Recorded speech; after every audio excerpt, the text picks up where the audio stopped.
Bonjour à toutes et à tous les amis, c'est Gilles Mansillon. Je reviens vous saluer aujourd'hui. Je vais discuter de quelques idées qui parlaient d'abord de la condition humaine, hein. On vit cette condition humaine, la vie sur Terre, c'est un peu un drame, un drame comique. C'est des moments qui sont très drôles et puis il y a des moments qui sont très dramatiques. Ça finit toujours par une tragédie. En tant que mortel, on doit mourir. En réalité, la mort n'est qu'un début de quelque chose d'autre, hein. Mais des fois, on est plongé dans les profondeurs du désespoir et puis des fois, on est exalté par la joie. Ce que l'on recherche, c'est l'homéostasis, c'est-à-dire l'homéo, je sais pas comment on dit en français, c'est-à-dire l'état où toutes les choses sont parfaites, l'état où rien ne peut être amélioré. Quand ces moments arrivent, il faut vraiment en profiter, essayer de rester le plus possible, comprendre que les forces qui nous élèvent, c'est Dieu, c'est la force de, si on peut qu'on rentre dans un champ unifié, concevoir que toute la vie est l'œuvre de Dieu. À ce moment-là, on peut concevoir que la force qui nous élève, c'est Dieu, mais la force qui nous rabaisse, c'est aussi Dieu. C'est une question d'arriver à l'équilibre pour arrêter le pendule de la dualité. Ce pendule de la dualité, à un moment donné, il doit s'arrêter pour pouvoir connecter sur l'axe vertical et apprendre l'harmonisation entre l'immobilité et l'action.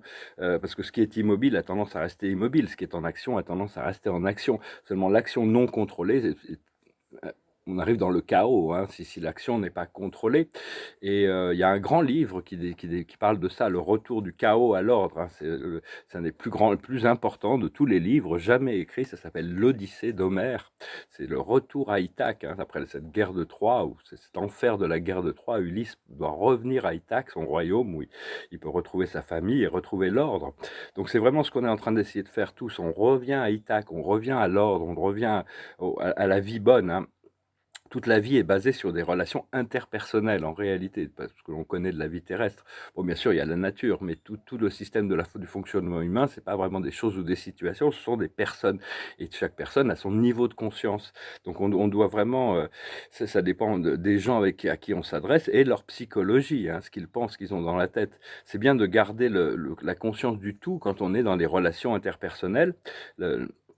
Tout en interagissant avec la société, hein, parce que à l'intérieur du tout aussi, il y a tout le pur et l'impur, hein. Il y a vraiment ce qui est de plus sombre et ce qui est de plus lumineux sur Terre. C'est très très divers. Ça va des palais et des palaces au ghetto, hein, en passant par tout ce qu'il y a entre les deux. Et il y a vraiment donc toutes sortes de. Puis, même si on regarde au niveau universel, il y a les palais terrestres, mais il y a aussi les palais célestes, hein. Éventuellement, notre âme va pouvoir se libérer, pouvoir visiter tous ces endroits merveilleux dans les plans supérieurs. Et encore, bon, après ça, une fois qu'on aura traversé tous les plans de l'univers, du super univers, on va se retrouver au paradis. On aura la chance de pouvoir expérimenter la sphère la plus sainte du paradis, là. Et, mais on peut concevoir que dépendant où on en est, on n'a pas la même expérience de la vie. Ces êtres qui doivent être actuellement dans le moment présent, dans la sphère la plus sainte du paradis, ont une expérience très différente de nous qui sommes dans un corps physique. Et, euh, et donc, savoir que toutes les pensées qui sont toute la conscience s'exprime, c'est-à-dire que toutes les pensées qu'on exprime trouvent une réflexion quelque part, et on est toujours en train de vendre une idée quelque part, on est toujours en train de, de, de proposer quelque chose, une idée, un concept, un échange, c'est un échange d'énergie, hein. Mais enfin bon, il y a toujours, même on a notre réalité et puis on voit avec qui on peut être consonant. Mais enfin, il y a toujours quelque chose à apprendre de toutes les histoires, parce que bon, chacun a son histoire. Et même quand on regarde sur un écran une histoire, il y a des émissions de très haute fréquence et de très basse fréquence. Et on peut apprendre des deux, mais enfin, les gens qui sont dans un niveau de conscience inférieur vont plutôt chercher des choses de basse fréquence. Ceux qui sont à un niveau supérieur vont chercher des choses de haute fréquence. Aussi, ce qu'il y a, c'est qu'on devient plus conscient. En devenant plus conscient, on prend conscience des forces du subconscient, les choses que l'on fait sans se rendre compte, sans être conscient de la chose. C'est les impulses, hein, les impulses qui sont suivis par des actions. Et donc ça nous donne un point de pouvoir contrôler les forces du subconscient, et vraiment rentrer dans un effort conscient de réalignement en opposition avec les désirs profonds qui veulent se réaliser. Comprendre que le tout est toujours supérieur à l'ensemble de ses parties. Mais à l'intérieur du tout, il y a tout. Donc il faut vraiment avoir du discernement sur la relation qu'on a avec toutes les parties du tout, hein.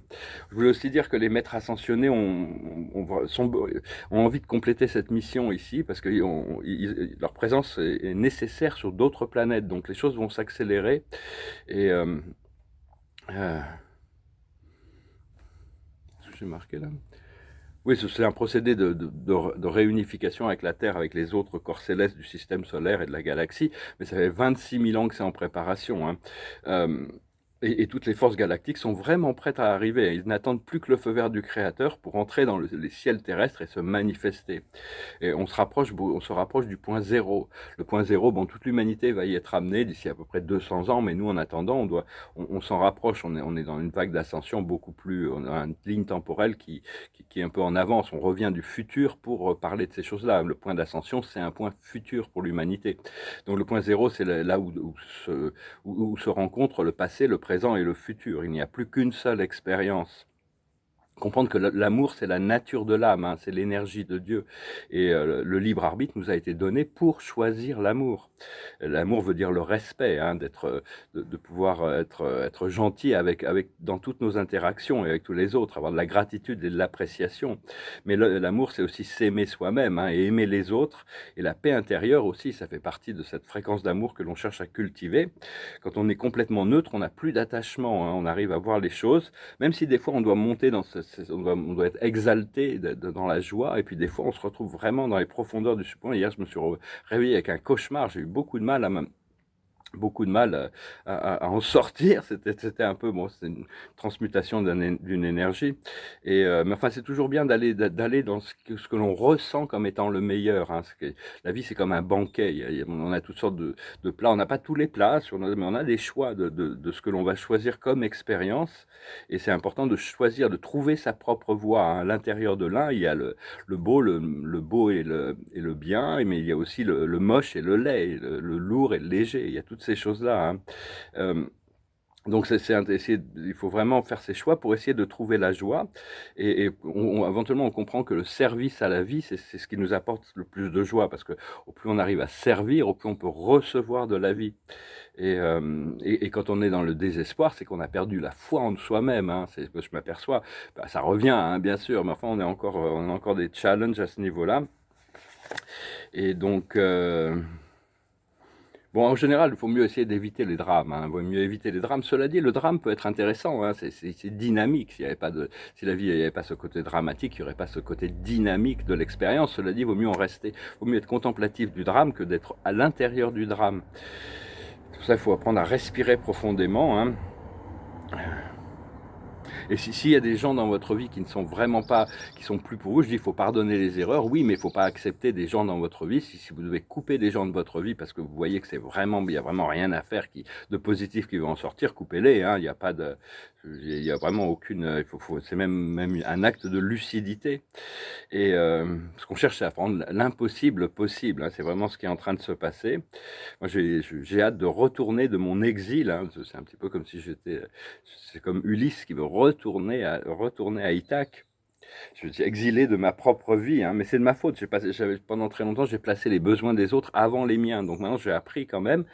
Et ce qui va se passer, c'est qu'on arrive dans une phase où il va y avoir, ça va pas forcément être un jugement, mais les gens vont être tenus responsables de leurs actions. Donc il va falloir assumer la responsabilité de ces actions. Surtout, il y a certaines personnes qui ont des karmas très lourds et d'autres qui ont des karmas plus légers. Euh, et puis bon, faut pas demander trop non plus, parce qu'il faut avoir le temps d'intégrer l'information. Sinon, on n'a pas le temps de l'intégrer, et puis on se retrouve bousculé, hein. On comprend que l'ascension, c'est déjà passé. On a juste besoin de trouver la fréquence. Euh, c'est vrai que bon, des fois, cette matrice holographique, ce corps physique peut paraître comme un poids, parce que bon, une fois que notre conscience est libérée, si on n'est plus limité aux limitations du corps physique, on est complètement libre dans l'univers. Cela dit, on a besoin de nous. On est un hologramme à l'intérieur d'un plus grand hologramme, d'un microcosme à l'intérieur du grand microcosme. Macrocosme. Et savoir que bon, il y a des agents de la lumière qui sont infiltrés dans tous les gouvernements, dans toutes les sociétés, les compagnies, les multinationales, dans toutes les agences gouvernementales, hein. Ils attendent juste leur heure. Et,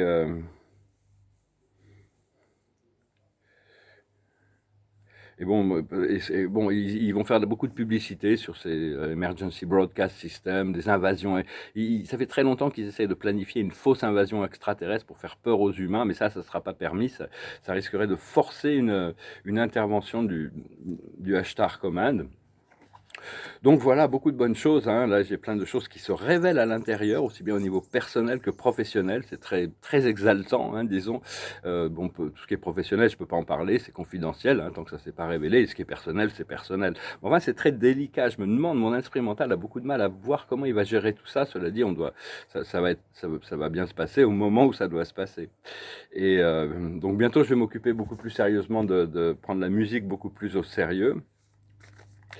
Et on va voir comment on continue à cultiver ces forces intérieures, hein, prendre conscience des forces du subconscient, en fait, toutes ces choses qu'on fait sans s'en rendre compte, ou ce qui ne sont pas des actes conscients, mais qui sont des actes répétitifs, parce qu'on est dans un rythme. On est dans un rythme.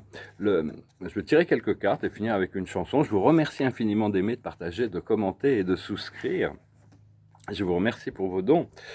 L'observateur, c'est l'imaginaire, l'imagination. Hein. Il faut continuer à cultiver son imaginaire. C'est à travers l'imaginaire qu'on arrive à... Dieu voit qu'est-ce qui est vrai dans notre imaginaire et on intègre ça dans notre conscience. Ça s'intègre au fur et à mesure. Bien que bon, on peut intégrer... Tout reste une illusion par rapport à la totalité du tout, mais cette illusion, cette histoire qu'on se raconte, elle doit s'élever en fréquence. On doit arriver à cette résolution. La plus haute sagesse, c'est l'être équitable, c'est-à-dire rester transparent, rester honnête, rester juste, rester équilibré. Ce qu'il faut comprendre, c'est l'échange de cadeaux, l'état de grâce. On donne, on reçoit, on partage. C'est un échange de cadeaux, la vie, en réalité. Hein. Tout ce qu'on a, c'est qu'on le reçoit déjà du Créateur. Ce qu'il faut faire, c'est heureux, accepter que tout est parfait, tout est infiniment parfait. Et à partir de là, on enlève toute la résistance. Et il ne faut pas que, au moins l'esprit mental, des fois vous pouvez vous imaginer l'ego, si vous avez un problème et vous voulez faire une méditation, vous voulez faire quelque chose où l'ego n'interfère pas, demandez-lui de se poser sur votre épaule gauche et de ne pas interférer. Imaginez-le comme, je sais pas, moi je le vois comme une boîte noire, hein, un cube noir, mais bon, vous pouvez l'imaginer comme vous voulez, comme un objet ou quoi que ce soit. Et donc, pour pas que l'ego interfère dans le procédé, et l'aboutissant, ça va être la réparation. On va pouvoir retourner à Ithac, retourner à l'ordre après toute cette période de chaos, hein, c'est pouvoir réparer toutes les situations. Et donc voilà, bah écoutez, j'ai une chanson qui me passait par la tête. Alors je vais m'en profiter pour la chanter. Je l'ai jamais chantée, je crois pas. C'est une chanson, c'est pas une nouvelle chanson, mais c'est une nouvelle chanson pour moi. Et bientôt, on pourra mettre ça en musique, on pourra prendre ça les choses plus au sérieux. Pour le moment, ce sont des exercices vocaux un peu. Ça me permet c'est assez agréable de chanter de toute manière. Alors ça s'appelle, c'est quand on est consumé par l'amour. C'est une chanson qui nous parle qu'on est consumé par l'amour. Ça s'appelle Fever. Tudum, tudum, tudum. Never know how much I love you. Never know how much I care. When you put your arms around me, I got a fever that's so hard to bear. You give me fever when you kiss me, fever when you hold me tight, fever in the morning, fever all through the night. Sunlight lit up the daytime, moonlights up the night. I light up when you call my name, and I know I'm gonna treat you right. You give me fever when you kiss me, fever when you hold me tight, fever in the morning, fever all through the night. Everybody got the fever, that's something we all know. Fever isn't such a new thing. Fever started long ago. Romeo and Juliet, Juliet, she felt the same. When he put a arm around her, he said, Julie, baby, you're my flame, I'll give us fever. When you kiss us, fever with sigh, flaming youth. Fever, I'm a fire. Fever, I burn forsooth. Captain Smith and Pocahontas had a very mad affair. When her daddy tried to kill him, she said, Daddy, don't you dare. He gives me fever when he kisses, fever when he holds me tight.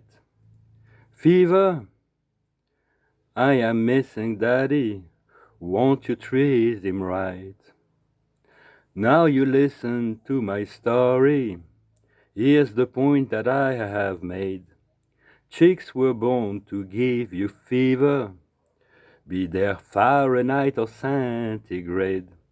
They give you fever when you kiss them, fever if you live and learn, fever till you sizzle.